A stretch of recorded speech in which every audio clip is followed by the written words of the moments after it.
Before we begin, close your eyes, take a deep breath, and let yourself be immersed in the story. Listen closely and enjoy the journey we're about to take you on. We post new suspense filled stories every day at 8 p.m., so if you miss one, don't worry, you can find them all in our playlist. If you're enjoying the content, support us by subscribing and turning on notifications. It's a new channel, and your support means the world to us. Now sit back, relax, and let the story unfold.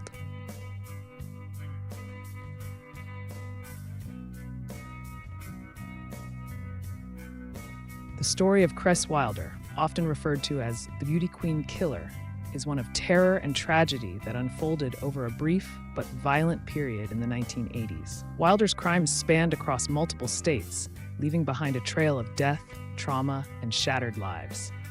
His reign of terror primarily targeted young, aspiring models, drawing attention due to the brutal nature of the killings and the psychological torment he inflicted on his victims.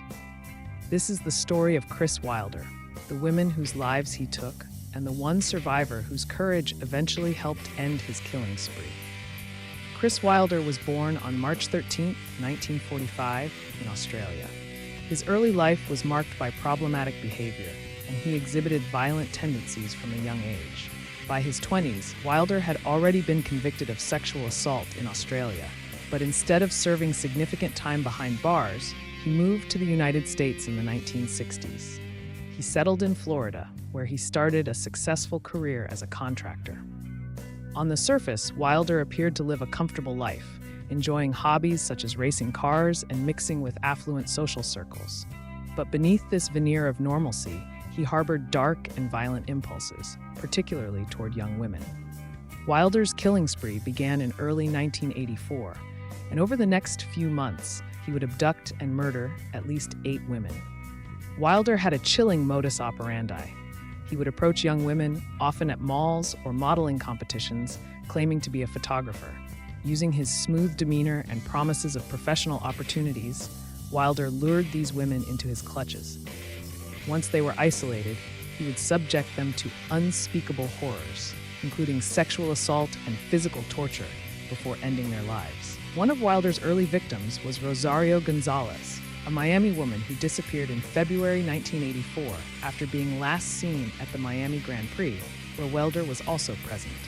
Gonzalez was an aspiring model, and like many of Wilder's other victims, she was young, beautiful, and ambitious. Her body was never found, but her disappearance marked the beginning of Wilder's killing spree. As the weeks went by, Wilder became bolder and more reckless. His next known victim, Elizabeth Kenyon, was also an aspiring model and had briefly dated Wilder before her disappearance in March 1984. Like Gonzalez, her body was never found. Wilder's brutal crimes reached a terrifying crescendo when, on March 18, 1984, he abducted 21-year-old Teresa Waite Ferguson from a mall in Merritt Island, Florida. Unlike his previous victims, Ferguson's body was discovered just days later, strangled and left in a swamp. By April 1984, Wilder was crisscrossing the country, abducting women at an alarming pace. His spree took him from Florida to Texas, Oklahoma, Kansas, Nevada, and California, among other states. As the body count rose, so did the urgency of the nationwide manhunt for him. Wilder's cruelty knew no bounds. In one particularly horrifying case, he kidnapped 16-year-old Tina Marie Rizico from a mall in Torrance, California. Rizico's story, however, was different from the other victims. After being abducted and sexually assaulted by Wilder, Rizico was forced to accompany him on his cross-country murder spree. She was used as bait to help lure other victims, including 19-year-old Dawnette Wilt, who was shot and left for dead in New York. Miraculously, Wilt survived and provided authorities with critical information that helped tighten the net around Wilder. On April 13, 1984, Wilder's killing spree finally came to an end. Wilder had driven with Rizico to a small town in New Hampshire, where, during a scuffle with police at a gas station, he was shot and killed. Rizico, who had endured days of captivity and terror, was finally free. Her testimony and survival were instrumental in piecing together the full scope of Wilder's crimes. In the aftermath of Wilder's death, the true scale of his violence became clear. It is believed that he was responsible for at least 8 murders, though investigators suspected that number could be higher. Many of the women who disappeared during the months of his killing spree were never found, and their families never had the chance to bury their loved ones. The media dubbed him the Beauty Queen Killer due to his penchant for targeting young women involved in the modeling world, but his crimes went far beyond a simple obsession with beauty. Wilder was a sadistic predator who derived pleasure from inflicting pain, tormenting his victims both psychologically and physically. His ability to blend into society and lure women with promises of fame highlighted the dark underbelly of the modeling industry, where young women are often vulnerable to exploitation. The case of Chris Wilder serves as a grim reminder of how predators can hide in plain sight.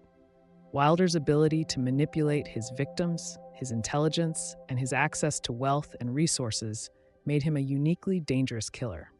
For many of his victims, their dreams of fame and success in the modeling industry ended in tragedy, cut short by a man who used their ambitions against them. In the decades since Wilder's death, his story has been the subject of numerous documentaries, true crime shows, and books. His crimes left an indelible mark on the families of his victims and on the American public, who were horrified by the scope and savagery of his actions. Wilder's case is a stark example of how violent predators can hide behind facades of success and charm, leaving devastation in their wake.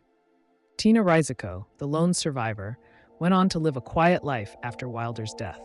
Her bravery during her captivity and her eventual escape played a key role in ending Wilder's reign of terror. Her survival and testimony were a testament to the strength of the human spirit in the face of unimaginable horror. The story of Chris Wilder, the Beauty Queen Killer, continues to haunt the true crime world, serving as a reminder of the thin line between safety and danger, and the darkness that can lurk behind even the most glamorous of facades.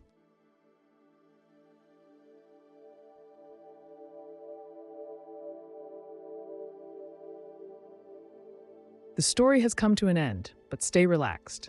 If you feel yourself drifting off to sleep, just let the video play and enjoy the soothing music in the background. Let it guide you gently into rest. We'll be here, bringing you more stories every night. Sleep well, and see you tomorrow at 8 p.m.